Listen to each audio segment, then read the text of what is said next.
All right, so quick overview for gait analysis here. With the gait, really the main things that I'm looking at are obviously stride frequency, stride cadence, length, and then also how the foot is interacting with the ground. Up the chain, really what I'm looking for is how much rotation we have at the trunk and how much movement we have at the pelvis. But starting down at the foot, we know in a gait cycle what we want to see is a good heel strike towards the lateral border of the foot. And then as we roll into the midfoot, the foot kind of folds into neutral, and then we spring or push off into the forefoot and getting into good foot plantar flexion and big toe extension.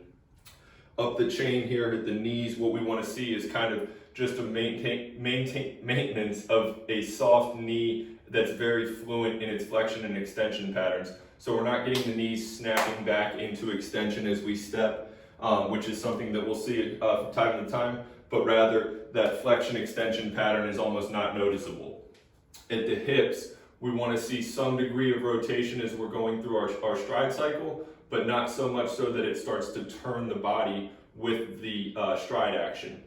So I just like to think about it as a nice shift, not any excessive movement. What we'll see also sometimes is that lateral swaying or shifting. Usually this is indicative of a weak lateral glute or glute med, glute min complex.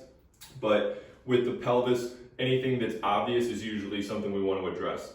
And then up the torso, we just don't want to see, kind of similar to the pelvis, too much rotation. We want a good natural stiffness that's centered around the lumbar spine. And then for head position, head should be nice and centered. We don't want the head rotating with the body. We want to make sure that the eyes are up. We're able to use our peripheral visions and kind of see our space.